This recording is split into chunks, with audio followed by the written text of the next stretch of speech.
All right, guys, we're back. We are back. We are so back. We are back, and we are back and hydrated.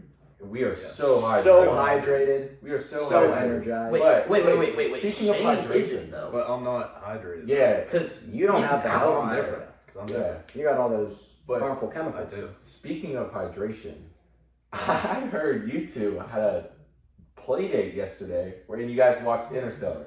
We did watch. I mean, Interstellar. I'm You not guys too really- sure how that It was- correlates to hydration, but we Hydration? did have a play You date. did say we were hydrated during the play date. Yeah. I think that's a reasonable I assumption mean, to make. it was the word on the street. I didn't know if it was true. I'm a little salty. I wasn't invited. Same here. Same here. I think me and Shane. I think we should have I got heard the there was a invite. little. Hey, well, Are we gonna We have don't- hey. some Space Invaders beef? No, because we don't invite outliers to our play dates.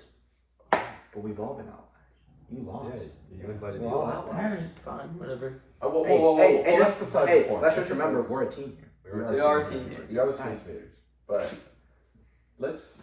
I've never watched. I personally never watched Interstellar. I've heard it's a great movie. Great, I gotta watch. would Great watch. movie, great watch. So want to watch it, Fantastic acting. but I need to know how is it. I think Oh. you guys know best. You guys have your I little mean, play date. Just So before Eli incredible. talks here, not only is it an incredible movie, but it just corresponds perfectly to the book. And there's a Perfectly. lot of I heard points that too. A lot I of heard that key was going points. around too. Yeah. that just mix in so well. So yeah, great Yeah. watch. I'll let Yeah, Eli speak So to here. start, All right, educate me. I'll educate. All right, I'm ready. I'm gonna get nice and comfortable. Lay it on us. Yeah. Lay it on me. Lay it on me, big dog. I mean, I I'm think comfortable, we're comfortable too. You might as well get Let's comfortable. go. Let's go. So we know Michio Kaku starts about talking about why might we explore space? Yeah. What's the reason? And Interstellar does the exact same thing. So in Interstellar, there's basically an apocalypse. There's dust storms, starvation, and death, and that's why we need to explore. So Cooper and his daughter Murphy, they find a lab. Cooper he's a retired NASA pilot. So then he's selected to go on a mission. He's retired NASA pilot. He's a retired NASA pilot. Yeah. Good to know. So then he's selected to go on a mission to a new galaxy where there's been a wormhole placed, which as we learn in the book isn't very realistic, but we got a problem. You falling asleep over there? I mean, Hey, I told you don't get too comfortable. My bad. Don't get too comfortable. My bad.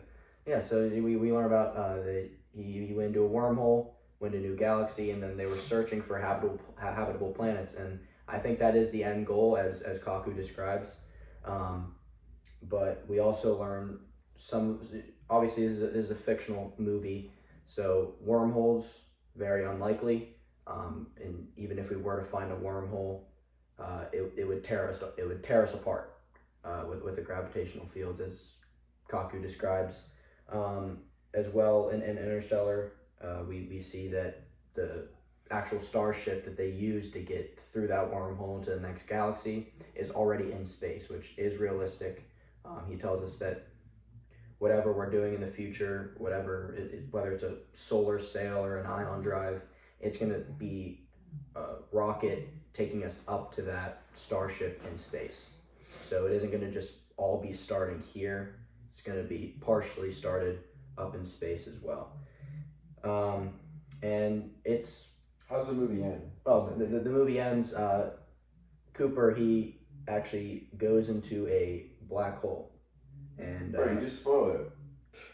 dude, what if someone in the audience hadn't watched this movie? Now you just Dude, spoiled now it. you gotta put a disclaimer just in. put a spoiler I'm on gonna have to it. put a disclaimer, Put a spoiler pause on the video. Bleep me. You know what? I'm gonna bleep you. I guess you gotta bleep me. I am. But yeah, we see that Dr. Brand, which is part of the crew, she ends up after the starship crashes, she ends up at a different planet, and there we see kind of a type of setup that we may see at Mars, Really? with encampments and a biosphere for her to live in. So yeah, it connects to the book a lot. Obviously, a lot of fictional elements that are kind of contradicted by the book, but we do see a good connection there. Yeah, just before we wrap up this segment, since I also watched the movie, I'm sure a lot of On your play date. On your play date. On our play On our date. play I'm date. sure a lot of the viewers are wondering the same thing that I am wondering, and I kind of want you to explain to me after. For sure. Kaku emphasizes like the importance of like theoretical physicists and engineers and Yeah. like astronauts saving Uh-huh. humanity. You know, he talks about like Yeah. everything that they do and how they're important. Yeah. Kind of the same thing that Interstellar does. He theorizes the same kinds of people, especially Cooper, who's a pilot and engineer, and then Brand, who's the scientist. I kind of just Yeah. want you to like walk me through like how important these kind of people are to like is space the final frontier? Oh, incredibly important. Like I said, whatever we're going to be doing in interstellar space and space exploration in the future, it's kind of a ways out there. It's not going to be anytime recent, but it's going to take a lot of exploring with the technology that we have now and really looking into it. What can we change? Are there any fuel sources that we might not even know about? So those engineers, those scientists that are researching every day, whether it's from here or from up in the International Space Station, incredibly important. Without them, we can't move on. But part of the message of the film, and something that Kaku describes as well, is that maybe we should spend a little more time caring for our planet now. And it was a quote in the film that said, "We'll never find another planet like her, because Earth it's perfect for life." It really is. So, yeah, it We really is. celebrate it once a year, but I think it should be course. celebrated every day. Every day should every be Earth single Day. day should be Exactly. Earth Day. Because me personally, I mean space and all, space fairs, we love space, and planets like Mars are awesome, but I'm not trying to live there. I love my life It's here. pretty dope. I think we need to take a think I step can back get and down to realize Earth. that Yo, my that boy was Earth. good. That was good. That was really good. Yeah, I'm not gonna lie. Oh, dude. Sorry. Low key, that really reminded me. Last night I watched Apollo 11. Let me tell you, it is almost identical to Interstellar. Tell us about Really? it. Tell us about Tell it. us about it. Oh, yeah. You got the people Yeah, interested now. Let's tell go. us Tell us about about it. So, for those of you who don't know, Apollo 11 was the first spaceship project to land on the moon. You guys probably know the main guy, Neil Armstrong, Buzz Aldrin, Nobody. Michael Collins. Those were the three big guys that they went to the moon for the first time. Yeah. Neil Armstrong's most famously the guy who said, what was the quote he said? Like Was it? one small step small for step man. for- One giant leap for mankind. mankind. Something like that. Something like Something like that. Yeah. I don't know. Anyway, Shane, what's the quote? I forget. Yeah, I know you know. Okay. Mr. Shane. I know I've been hearing all this talk. You're Mr. Space Shane. That's what they call you. They do But call it that. Spaceman Shane? Space Anybody? Shane. Anybody? But if you know your space, you know Neil Armstrong, and you know that famous quote he said. Oh, I know him, right? I mean, I it's kind of on the tip of my tongue. I don't really recall. Oh, no. Would you like to let me know? I can let you know, Goody. All right. That's one small step for man, one giant leap for man. There it is. There it is. That's There it is. I was looking for it for a while. Yeah. But anyway, if you know about Neil Armstrong, you know about his quote. You know about Apollo 11. The Apollo 11 documentary came out in 2019. If you guys didn't know that, it was newly made. And it tracks the whole start to finish of the Apollo 11. Yeah. So it landed on the moon in 1969, and it connects to the book because Kaku talks a lot about Interstellar, going into space, the new frontier. But these three guys were the first guys to land on the moon. Mhm. And obviously landing on the moon that was like, back in the day, that was known as the next frontier. They finally made it to the next Yeah. frontier, going to the moon and landing there. So I just think it was interesting how you talked about Interstellar, and obviously Kaku bringing up the fact that, is Yeah. space the final frontier. And of course, colonizing Mars, that was the first step Yeah. to colonizing, or the moon, sorry. Colonizing the moon. That was Yeah. the first step. But obviously with moon having low gravity, seems hard to colonize. Yeah, it will be difficult. It's going to be colonized similarly to Mars. Both have a much lower gravity than Earth, so This is why Earth is just so chill. That's why I mess Yeah. with Earth. exactly. It's We should perfect just for stay us. on It's Earth. perfect for us. That's But what we should do. I know Planet. I've talked about those big three: Buzz, Neil, and Michael Collins. But there were millions, or probably not millions, but thousands of unknown engineers that worked their butts off at NASA just to like get those people on the moon, building the spaceships, doing all the technical research behind it. So I think we got to give a round of applause to those. We gotta show them some credit. Show them some credit. Yeah, we do. I think even if you're watching at home, we got to give the engineers and the scientists and whoever else helped get those three people on the moon. I Yeah, think we because should give we them know they're a nice little watching. round of applause. Oh, 2 rounds of applause. Yeah. Hey, and before we move on to Apollo 13, I think is a Wait, perfect time. hold on. Did you know Apollo 11 received multiple awards, including Best Documentary Feature at the Critics' Choice Documentary Awards? wow. I didn't know that. The more you know. That's The incredible. more you know. It's a And- pretty darn good film. You should go ahead and watch it. And a topic that's discussed in both of these is just the vastness of space.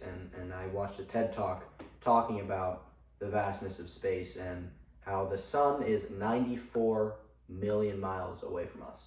Dude, that's And- far. And I mean, It's like what? Here to that wall? Something like And that. back? A few times? probably at least 5 times. I was was thinking thinking. I was thinking 5 six, times. like I was 6, thinking- 7. I was mean, at thinking least 6 or 6. 7. Six Yeah. or seven, probably. I think that's a good estimate, but space is it's massive. Space is huge, so much to explore, and what he talked about in the podcast, or the TED Talk, I mean, sorry. We're the ones talking on the We podcast. are the podcast. Okay. Yeah, we're the podcast Yeah, we're guys. the podcast. What's this TED Talk you're talking about? TED Talk. Well, he used a What'd diagram you do in this TED Talk? Was it you who did it? Tell me a little more about it. Ted Whalen, David Whalen. He talked about how went on the TED truly He was talking or he was listening. he was talking on the TED Talk. Got it. Okay, so he was featured. He You was- gotta be. You could say he You was gotta the be TED more Talk. You gotta be Well, more no. specific to know He he was. was the Because TED Talk. we can ask you questions, but they can't. Yeah. You gotta be They're specific. probably wondering, what do you mean by TED Talk? Yeah, what do you mean? Yeah. No, What's the no, guy's tell name? I already forget. What's his name? David Whalen. Okay, so he was featured on this TED Understanding Talk. the vastness of space. Okay. Got it. Mm-hmm. All right. Go ahead. Continue. Space is huge. He used a model. So he had a basketball, and he said that the Earth, well, and speaking here, it would be way outside of that wall over there, about say about 25 yards away.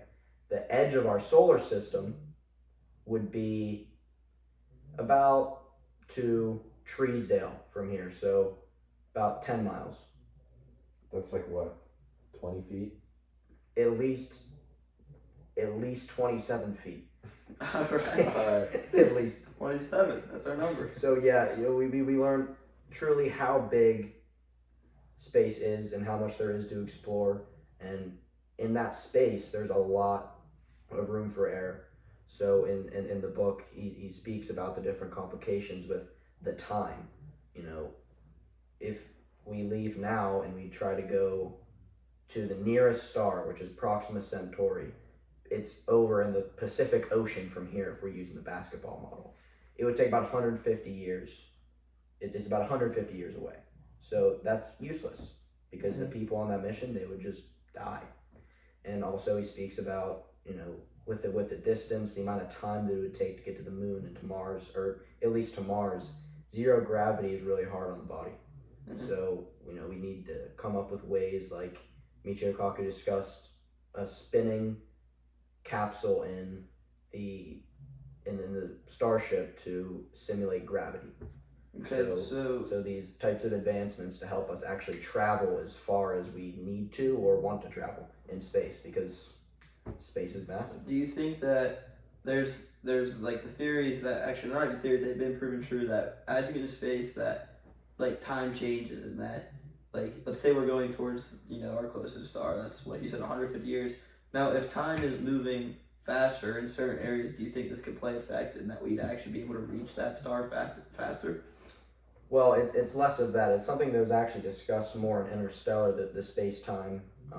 It's a gravitational theory where, say, in the movie specifically on Miller's, an hour on that planet would be 7 years back on 7 Earth. years, yeah. So one thing goes wrong, and say, like in the movie, 23 years go by. Your kids are now 23 years older, and over time, on different planets, spending time on different planets with the space-time theory, you could come back and our Earth might not even be there. And so, I mean, it could, to you, feel like 10 years, but in general, 150 years would still have gone by, is Yes. what you're basically saying. Yes, exactly. Okay. So you could spend a couple days on this one planet, Mm-hmm. and then 200 years pass on a different, back at Earth. Got it. So yeah, very interesting. As Luke talked about in Apollo 11, it was a great success. It was one of our biggest accomplishments for like the U.S. But Space exploration. yeah, but not everything goes to plan, and that's where Apollo 13 comes to play. Apollo 13 was a life-threatening incident where Seriously. yeah, seriously. You think I'd make this up? You think I'd joke about this kind of serious stuff? No. Nah, wow, crazy. So basically, I mean, Apollo 13 was a real mission like Apollo 11, but this is depicted in the movie. And the oxygen tank is on the ship, and they're flying to the moon. And on day 2 of this, the oxygen tank explodes. So they're running out of oxygen. They still have a certain amount of time left because it's not just gone, but they're slowly going to run out of a source of oxygen. And obviously, no oxygen in space. You need this to live, and they don't want to die. They want to go back home. And this kind of gets related towards the book because in the movie they have to have quick thinking of how to fix this solution and what to do. And Kaku kind of emphasizes that while our dreams of colonizing space are very exciting, space travel is filled with risk, and it's not 100% safe ever. He uses like past missions like Apollo to show how fragile human life is outside of Earth. And this is kind of why we need to protect our Earth to the fullest, because we really don't know if life is sustainable outside of Earth. And then Apollo 13 and the movie, they kind of are glorifying the behind the scenes of what's going on at NASA. Everyone sees the ship taking off and landing and whatnot, but they don't really talk about all the engineers who are working under pressure to invent life-saving solutions using only items on board. So when when the oxygen tank exploded, they were in contact with engineers at NASA trying to figure out what to do, and they had found a solution, and they were able to make a full rescue, which had taught NASA very important lessons to how to prevent this in the future, which is kind of how Kaku again relates it to this movie, is that things from the past of space have taught us many things to the future. We learn from the past. We learn from the past, and we know a lot more than we did, but it's still, no matter what, it's going to be risky, and it's not always going to be 100% safe. Yeah. So, yeah. And that's something that doesn't happen in Interstellar. They never include those complications. One tiny rip in the hull of the spaceship, and your blood would begin to boil. Yeah. And like that. It's like over. Thanos. It's just It's gone. inevitable, right? It's like Shane. So kills the whole universe. yeah, and space is constantly expanding. It's constantly getting bigger as well. Maybe someone even say massive, but Some could say massive. I'm not gonna lie, we haven't heard a lot from Shane today. You wanna take the next segment here? I got it. Perfect. I have the universal concept that space is governed by the laws of physics. Is it actually? It is. It is. And I looked at a website that kind of went over orbits and Kepler's laws. All right. So Kepler's law is a planetary Kepler? motion. Kepler is a physicist, Yeah. very well named scientist. Close friend. Close friend. I'm surprised you haven't heard of him, actually. Is he the guy? You know what? So his laws of planetary motion kind of connect to the book because they laid the foundation for space travel and our understanding of how objects move in space. So in this book, Kaku talks about humans becoming a spacefaring species, and possibly colonizing other planets or star systems. To do that, Welcome back. And I don't know about y'all, but I am feeling. winter time. I'm I feeling have so pumped much up. energy. All this sugar in this drink, healthy sugars by the way, has got me feeling pumped, and I'm ready for some. And I think Jack's gonna go first. All right, I so think- welcome to Lightning Okay, segments. okay. Basically, we're gonna go through these segments as quick as we can while giving you information. But before we start, we're gonna have Luke turn that off. All right. So our first segment, I'm gonna go with universal concepts and truth, which is my concept was space is constantly expanding. Yo, Eli, get in a good mood, but I need to get this out of me. Yeah. All right, so space is constantly expanding. The concept that space is expanding is from observations made, notably by the Hubble Space Telescope. Discovered that galaxies are moving far away. So with galaxies moving further, that makes space getting bigger because there's just more and more room. This gets connected to the book because Kaku explores the long-term survival of human species, and if space is constantly expanding and getting bigger, it makes it that much harder More and to. more possibilities, though. It does give more and more possibilities, but it really just makes it a lot harder to find life if it's going to be everything's further away.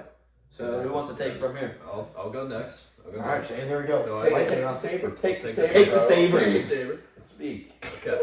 I have activities, societal and cultural trends. I have to read the article 10 Trends Shaping You the had to Future. read it? I had to read it.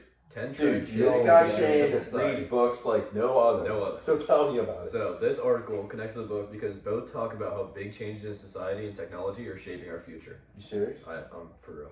Alright. 100% serious.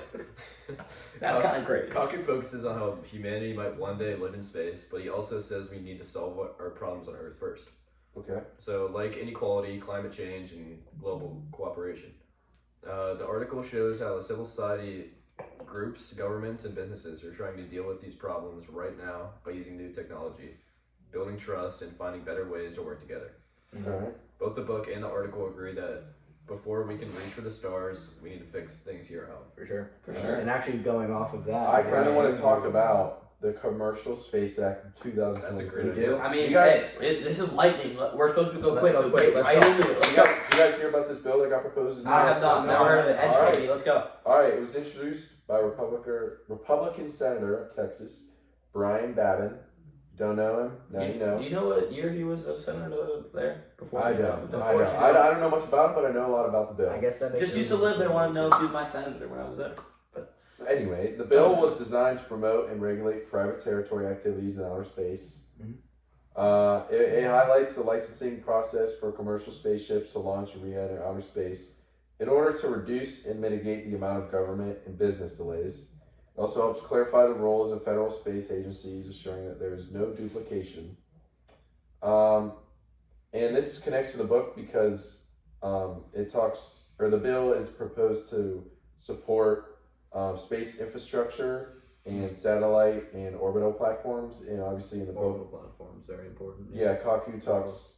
The whole book is designed to talk about space exploration and space infrastructure, and how if someday we can live in space. So obviously, with this bill being passed, if the government is supporting space infrastructure and orbital platforms with the government's money, then the chances of us living in outer space or living on other planets is there. The opportunity is there. It's just obviously it's not going to happen within 5-10 years. It'll probably happen a little later. So that's just a little bit about the Commercial Space Act, if you were wondering.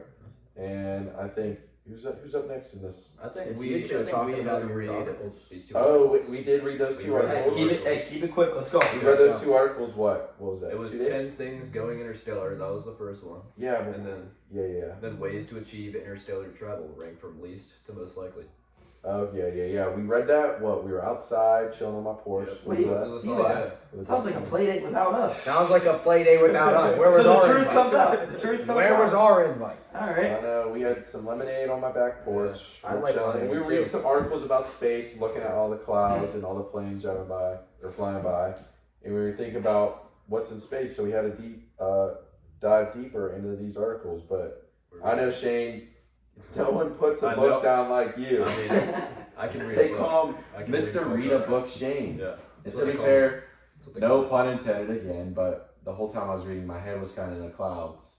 So, can you remind me what they were about again? I really don't remember, but I know they connected it to a lot of that book I read. Oh, Because I read a lot of that book, Yep. and I can tell you from what I remember, if I'm thinking correctly, it resembles a lot about the book. Hey, don't forget, we are lightning segment, Yeah, so so keep it Lightning, quick. Let's go.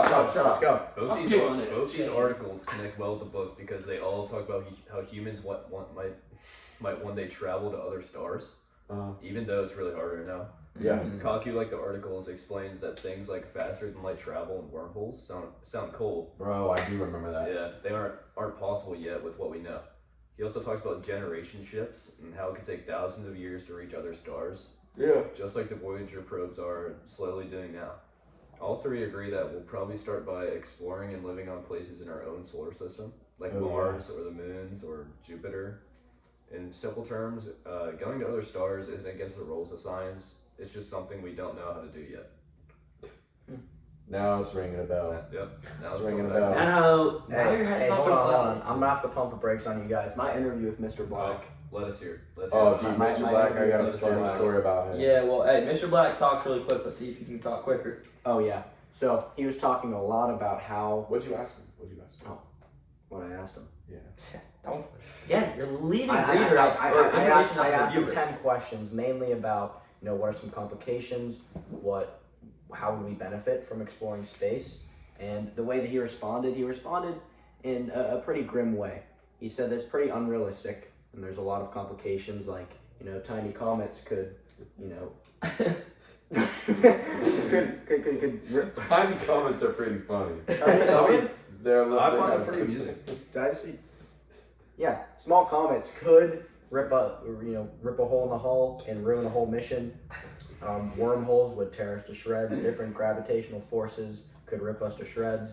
But it's very important because discovery is kind of the main idea of how we're advancing right now. It's just discovering. It's being prepared for something that could happen if we ever need to leave this planet. Mm-hmm. And he said the benefits would again just be research. It would just be discovering things and learning and kind of building off of that. But he did talk about international cooperation, and this connects to the book because Michio Kaku talks about advanced civilizations like Type 1, Type 2, Type 3. To become those types of civilizations, there needs to be international cooperation. We can't be fighting. We can't be throwing things into orbit without the approval of other countries. So international cooperation, getting along, and growing as a civilization, not individual nations, Yeah. is very important. That's something that Michio Kaku stressed Yeah, a 'cause lot in the space final is- part of his book. Above everyone. It is. Space is above everyone. We're all we can all have arguments with countries, but with space being all It's no one something- owns it's space. something owns we need space. to, I we think it's need free. to come together about space for sure. So I think space should be a international Yeah. agreement. So our question, it was, to what extent is space exploration the final frontier? To what extent is it our future? So how does the text answer that question? I mean, I'll take it from here if you let me. You take it from here. I think it just kind of, as he says, that, space there's potentially life in space and that we can obtain it and that it's definitely a possibility, but that is very far from now, and I do not personally think that it'll be our frontier in our lifetime. Yeah. We did this. Lightning segments wasn't lightning, so we gotta keep this part quick. Yeah, so how the text answers our question, Michio Kaku is very hopeful in the way that he writes and the way that he speaks. He wants it to be our final frontier. He wants it to be our future. And, through the different discoveries and the exploration that he describes, going to Mars, the moon, advancing as a civilization and, really growing, constructing starships, finding fuels, finding extraterrestrial life, aliens. What if we E.T. E.T. E.T. Whatever. Freaking Mythical E.T. pool. What a movie. It's a great movie. But yeah, I mean, he answers. He wants it to be our final frontier, and I think right now, it isn't because we aren't that far ahead. But over time, we're going to keep growing and we're going to keep expanding, just like space. Just like space, universal truth. Yeah, and I mean, I would definitely recommend this book because it does answer that question. It does make you think a little bit. Yeah, I recommend it. I mean, you see the background, you see the resume of the author, you know you're getting into a good book. I would definitely recommend this book. It offers a fascinating, hopeful look at the possibilities of space exploration or placed in the universe. The book kind of explains complex scientific ideas in an accessible way, making it great for anyone curious about science in the future. Yeah, for sure. Is that it? Some of the key moments in this podcast. I think the trivia battle. I think the trivia battle and having them outliers, bro. Those were. I think the trivia was the highlight. I think the trivia was the highlight. Obviously, talking about the whole book in itself. Yeah, 'cause I mean, the the book whole book was just a phenomenal. It was a book. great read. Yeah, Overall, I mean, the truth is, space is all connected. Yeah. Space It's all vast, it's growing, it's complicated. There's but not one we're- answer. We're learning There's more not every one day. answer. Yeah, no, there's you not one definitive you can't answer. just You read go that many book. ways. You can take one topic and expand off of it, going multiple ways. Yeah, Just I mean, like space always is- space. always Space space is is Just like completely masterful in Yeah. the way of making us think. massive. You can't just okay, we'll leave the judge aside. But you look at that book, you can't just read that book and have one conclusion. There's not a single conclusion It's a about very space. thought-provoking book. It's a very thought-provoking book, and it's a very thought-provoking topic of space. Thought-provoking message as well. Alright. I think this whole Great way to end podcast was pretty thought-provoking. I think it was. I agree. The thought-provoking Space Invaders. Yeah. Thank you, guys. We'll see you on episode. We'll see you on episode 2 with our Thank you, special everybody, guest. for watching. We'll see you guys in episode 2. Special guest will be coming. Jack and Luke will fight. Peace. We will. We will. All right. Get